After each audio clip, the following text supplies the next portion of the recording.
I'm a fifth generation Texan, so my roots are in Texas, but my mom and dad, I was born when they were living 90 miles to the west, just into New Mexico in Roosevelt County.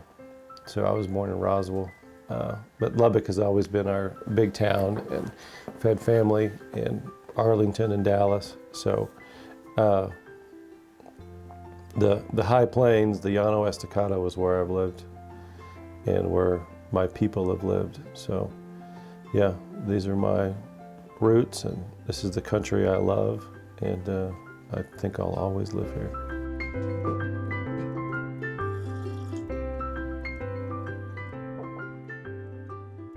Right now, 3 of the books take place in Colorado, and 3 of the books take place in West Texas. So there's this stretch of land between Trinidad and kind of Amarillo. It's this big wide open area, Clayton, New Mexico, and so Wilder travels that 2 or 3 times throughout the books. But so they're either in the mountains there in southern Colorado, or they're here in Caprock country, Paladera Canyon type country. Basically the same people, outdoors people, tough people, church people, independent people, people that live on the land, live with the land, have that understanding.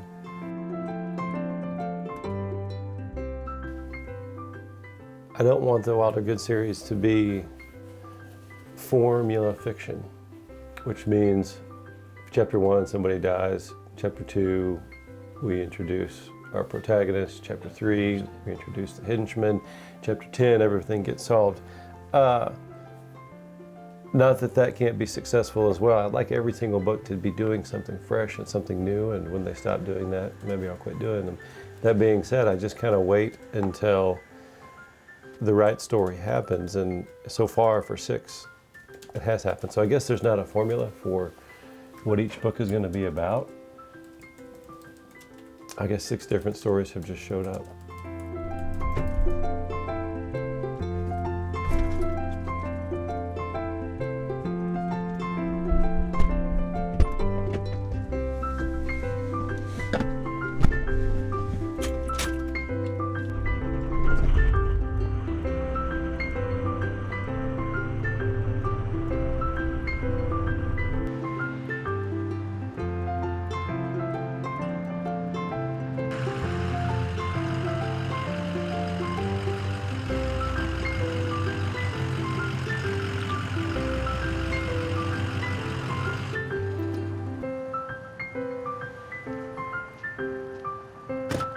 I teach because for some reason I've always worked with kids, and I like working with kids, and I chose to teach 7th and 8th graders because I think that's kind of a magical age. As soon as you get on the other side of 7th and 8th grade in general terms, you're worried about boys and girls and what you're going to be someday and all these pressures of the real world. But 7th and 8th grade is this magical age at 12 and 13 when you have a very dim perception of the realities of the world, but your imagination still has the chance to be as big as you can make it. And so I think you can really have a big impact at that age. A lot of people choose those great dreams at that age. And I chose to teach 7th and 8th grade. What's your job to do is give us words so we can start filming. We can hold on to so we can start filming, okay? And you've got to begin to describe things so we can start filming. What is it she sees that really makes her so scared, that makes her say monster instead of Santa Claus? You've got to get into her mind and don't tell us how to feel. You got to show us how you want us to feel. Heavy plot is how the story started. I don't know if I'll do it forever. I have other things I want to do, but before I taught, I worked with boys' ranches and children's homes, several places around the country, and I still have a great passion for that work. But that's just working with youth. It's youth who's usually at risk or been through abuse and neglect.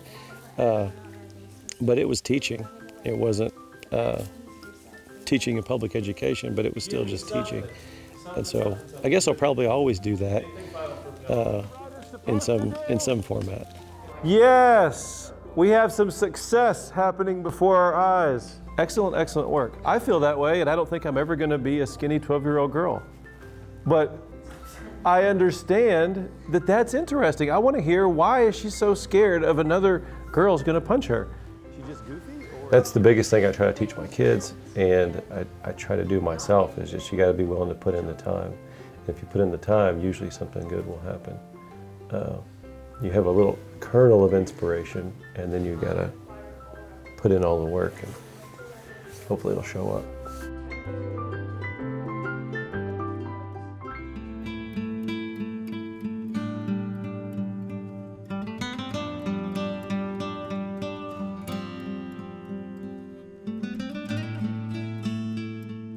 This is the fourth book, and I dedicated it to my dad, and it said, "Who gave me the durable gifts of nature and of books."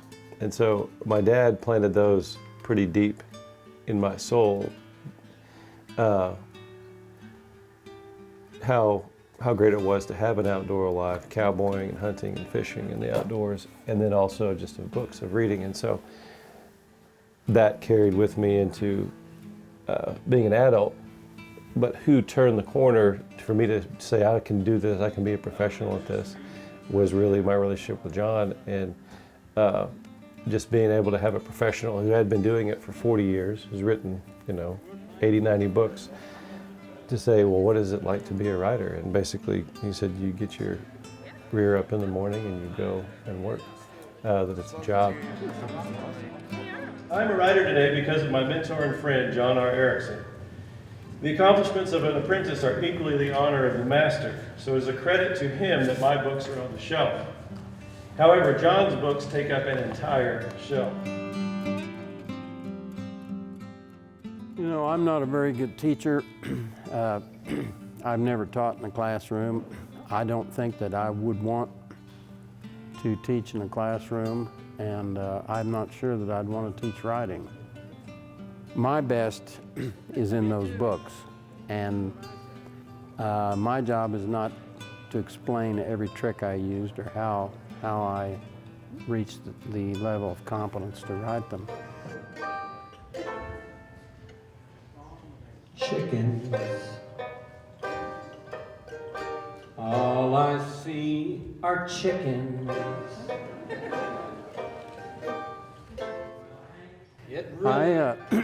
I haven't really had the patience to bother with students. I live kind of a hermit's life, and I like to be alone. And but I've chosen 3 students, and one is Nathan Dahlstrom, the other is my son Mark Erickson, who's a very gifted writer, and then a young lady named Nikki Georgakakis, who works for me. And they are not a waste of my time. I'm very jealous with my time. And we communicate on a regular basis. We discuss topics that come up. We read each other's work sometimes, and I'm glad to be the teacher of those 3.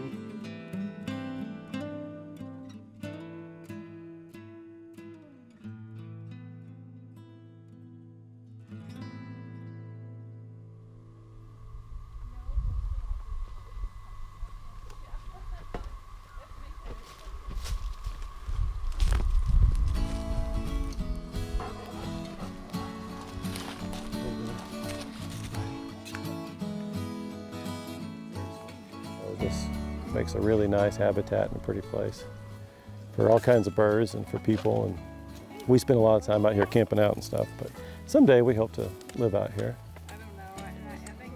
We've had it for 6 years now. It's 160, it's a quarter section. The people that had it before us had it for 100 years. They were a pioneer family, 4 brothers. And before them, the Comanches had it.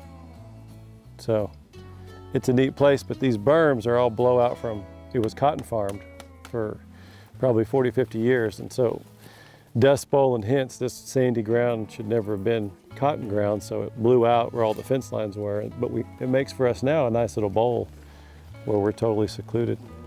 The goal would be to come out here and write full time and just go turn into a crazy hermit. That's the goal for my life. It's just to write and come out here. These are cowpen daisies, but they are magnificent right now. In a lot of different writing manuals, you'll hear a line where an author who's accomplished says something like, before you decide to sit down and write, you need to go out and live. You need to get some experiences under your belt. And so I think that's why a lot of people get in MFA programs or in graduate school and they want to push their first book out or first set of poems. And they're not very good or they all sound the same because they haven't lived very much. And I think getting out in the world and maybe not becoming an expert in something, but trying and failing and actually living life, keeping a marriage together, raising children, getting fired from a job, losing a job, having your house burned down. All those things are the grist of, I think, what great literature comes from. And so it doesn't mean you can't write. I want my 7th and 8th graders to write, but they're learning the craft. They're not ready to make great art yet, probably. But once you get out and live life a little bit and know some things, then that becomes your mill that you grind up, and hopefully art comes out of that. Whether you become a deep sea diver or a hunter in Africa or a missionary in Peru or whatever it is you choose to do, I think that's where the great stories will arise. And you can't rush it. There's a gestation period, a compost heap that you have to throw things into before the good stuff comes up. Butterflies? There's a Denisovii.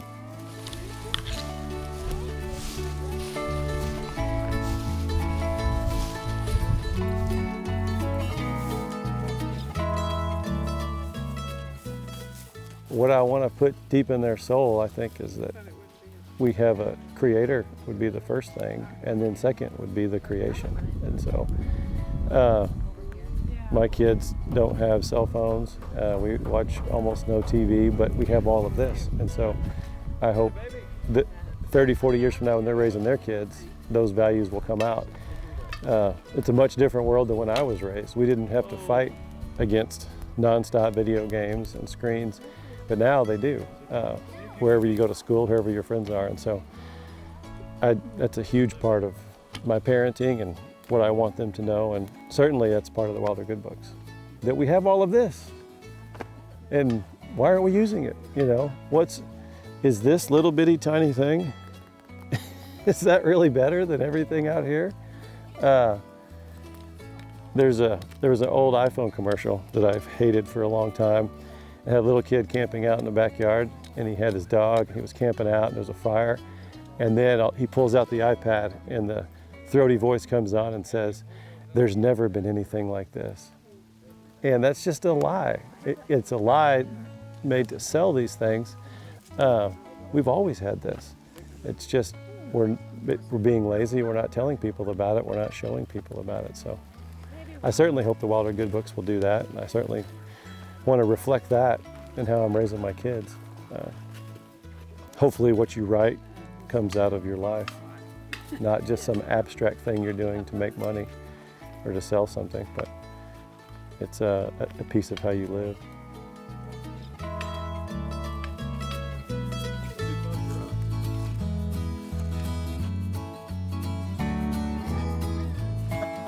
Now I may end up just getting by at making art and writing books for the next 30 years, but I'd like to think my goal is to do something really, really great. Do you see all those seeds?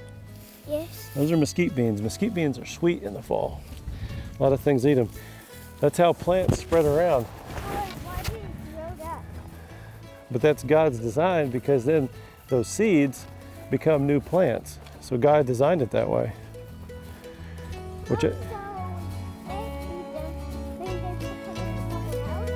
Yeah.